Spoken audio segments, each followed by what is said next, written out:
आप पढ़ रहे हैं क्लास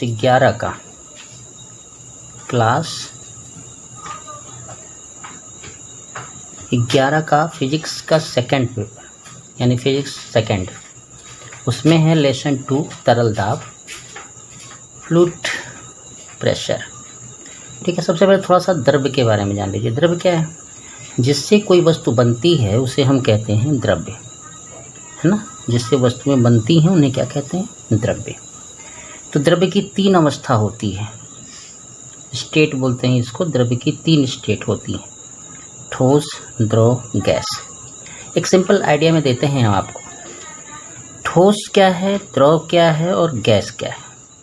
यानी द्रव्य की वह अवस्था जिसमें आकार आयतन दोनों निश्चित होते हैं उन्हें हम ठोस कहते हैं, और आयतन निश्चित होता है आकार नहीं निश्चित होता तो उसे हम द्रव कहते हैं। ठोस कहते हैं जिसका आकार और आयतन दोनों निश्चित हो।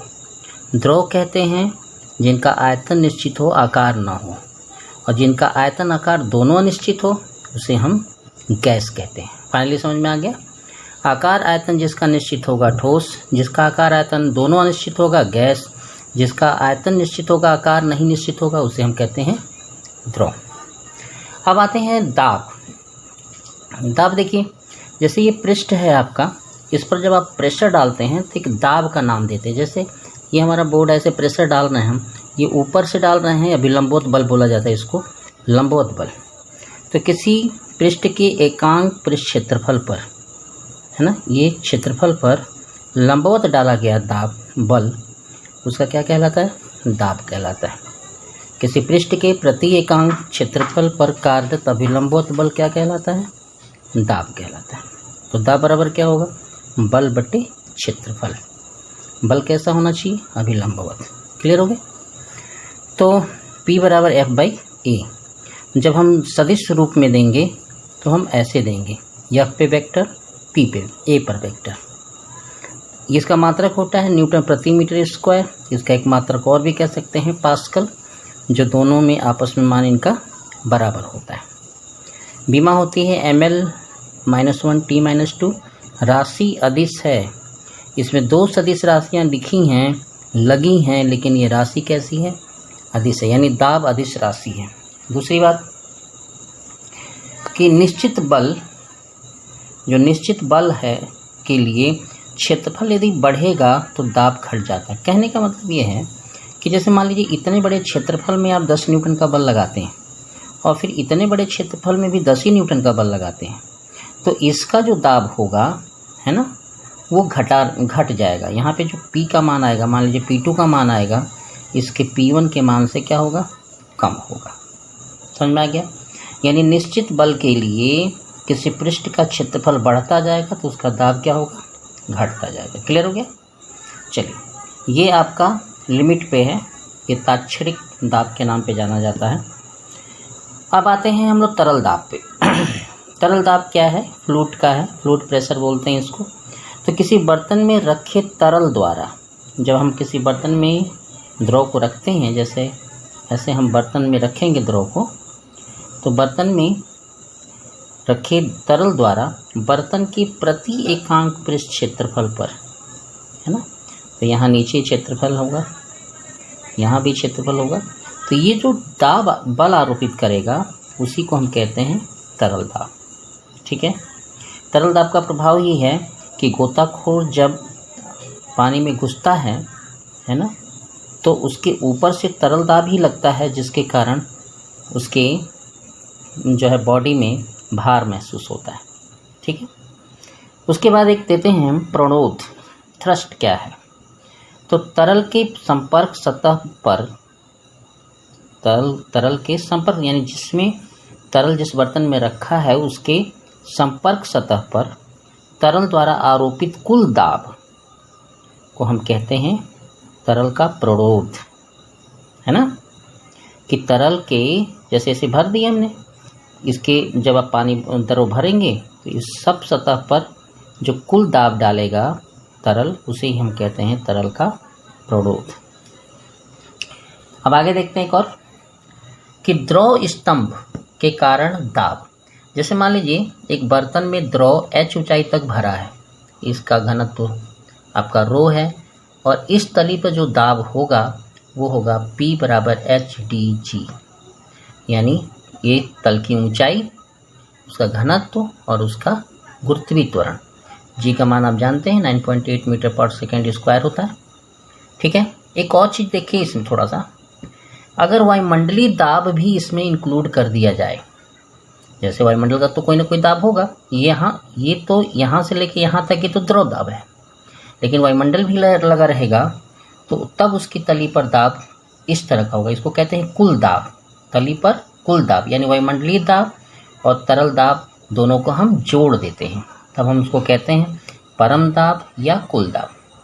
एक गेज दाब में, जैसे गेज अगर हम लगाते हैं तो क्या नापता है, वो गेज दाब है। तो परम दाब में से वायुमंडलीय दाब जब घटा देते हैं तो जो आता है दाब उसे हम कहते हैं गेज दाब।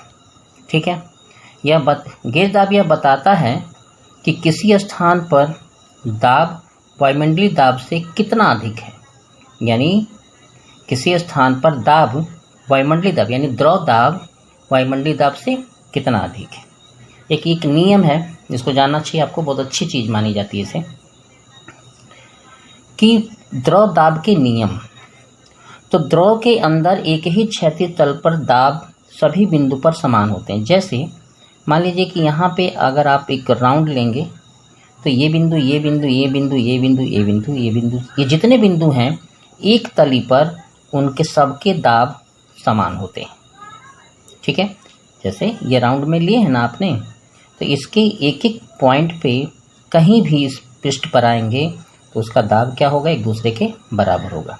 जैसे जैसे गहराई बढ़ेगी, यानी आप यहाँ जब आ जाएंगे तो यहाँ का दाब, और गहराई में आएंगे यहाँ का दाब, और इसमें आएंगे तो यहाँ का दाब, तो जैसे जैसे गहराई बढ़ेगी दाब बढ़ेगा। समझिए थोड़ा सा, अगर ये P1 है, ये P2 है, ये P3 है, तो P1 का मान बड़ा होगा, P2 का मान उससे कम होगा और P3 का मान सबसे कम होगा।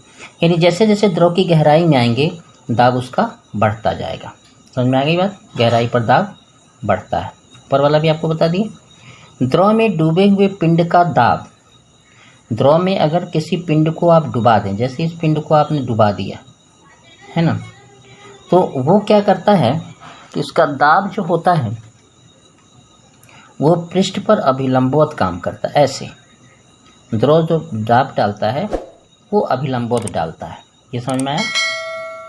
तो द्रव में जब किसी पिंड को हम डुबाते हैं तो उसका जो दाब होता है वो अभिलंबवत काम करता है।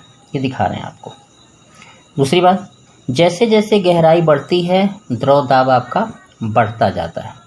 ये हम अभी बता रहे थे आपको। जैसे जैसे इस ऊपरी तल से गहराई का मतलब नीचे ही होता है, कभी ऊपर नहीं होता है। गहराई अंदर होता है और ऊंचाई ऊपर होता है। तो द्रव के घनत्व बढ़ने पर, यानी मान लीजिए आपने इसमें जल रखा है और बाद में इसमें शहद भर दिया, ठीक है ना, तो जल के कारण जो तली पे दाब होगा वो शहद से कम होगा, क्योंकि जल का घनत्व शहद से कम होता है।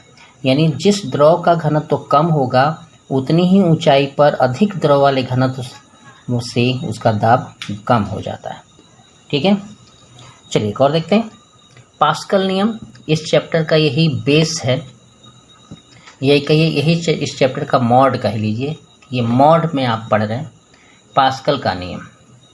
देखिए पास्कल ने, ब्लेज पास्कल ने दिया था पहले पास्कल का नियम। इन्होंने दिया था 1653 ईस्वी में। ठीक है, नियम क्या है कि अगर किसी द्रव को एक बंद बर्तन में रख दिया जाए, है ना, यानी परिसीमा तहत बर्तन में रख दिया जाए, तो किसी भी बिंदु पर अगर दाब आरोपित करेंगे तो वो दाब द्रव द्वारा सभी संभव दिशाओं में फैल जाता है।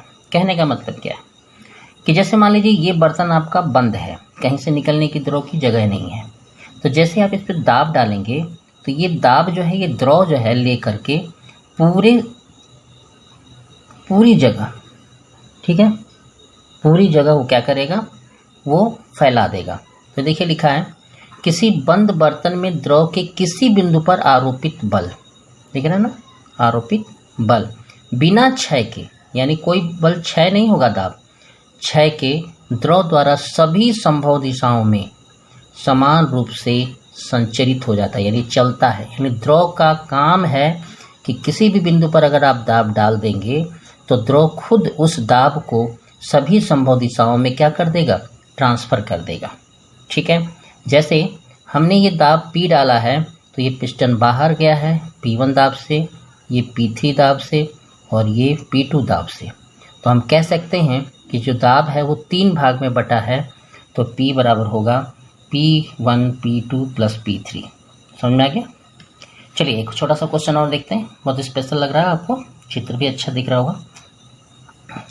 इसमें बोला है कि स्थिति A में स्थिति B में दाब की गणना कीजिए। कहाँ पर? पृथ्वी तल पर। देखिए ये आदमी है 50 kg का और इसका पैर का क्षेत्रफल है 20 सेंटीमीटर स्क्वायर। ये 50 kg का आदमी है, उसके पैर का भी क्षेत्रफल वही है, लेकिन यहाँ पे दोनों पैर इसके ज़मीन पे हैं और यहाँ पे केवल एक पैर ज़मीन पे है। तो जब हम इसका दाब काउंट करेंगे तो F बाई क्या करेंगे, A। ठीक है, तो F कितना हो जाएगा, 50 ग्राम में, केजी में है, इसको हम G का गुणा कर देंगे तो न्यूटन हो जाएगा। और A हो जाएगा हमारा 20 सेंटीमीटर स्क्वायर, सेंटीमीटर को हम मीटर में कन्वर्ट करेंगे तो ऐसे हो जाएगा। G का मान आप 10 भी रख सकते हैं, तो 50 गुणे 10 बटे 20 गुणे 10 के घात -4, 10 दूना 20 कट गया, ये 25 हो गया। तो P बराबर होगा 25 गुणे 10 के घात 4 न्यूटन प्रति मीटर स्क्वायर। देख लीजिए, ये काट दी हमने, दिख रहा होगा 50 बटे 20, G का मान 10 रख दिए, 2 आया, 2 से काट दिए तो ये 25 आया, है ना। ये 4 ऊपर कर दिए। यहाँ पे क्या है, यहाँ पे एक ही पैर था, लेकिन यहाँ पे कितना पैर हो गया, 2 पैर हो गया। ठीक है, 2 पैर हो गया तो 50 गुणे G यहाँ पे ऐसे लिखाएगा, 20 की जगह 2 गुणे 20 लिखाएगा और 10 के घात -4 हो जाएगा। यानी P बराबर हो जाएगा, ये कट गया, यहाँ काटेंगे तो 25 12.5 आएगा, है ना। ये काट लेंगे तो 12.5 आएगा, ऊपर कर देंगे इसको तो +4 न्यूटन प्रति मीटर स्क्वायर। ये समझ में आया? ये क्वेश्चन है, एक पाँव के कारण दाब देखिए ज़्यादा आया है और 2 पाँव के कारण दाब कम आया है। क्यों आया है? क्योंकि यहाँ पृष्ठ बढ़ गया। पृष्ठ जब बढ़ जाता है, पृष्ठ क्षेत्रफल जब बढ़ जाता है, ये जब बढ़ जाएगा तो ये दाब क्या हो जाता है, घट जाता है। ठीक है, धन्यवाद।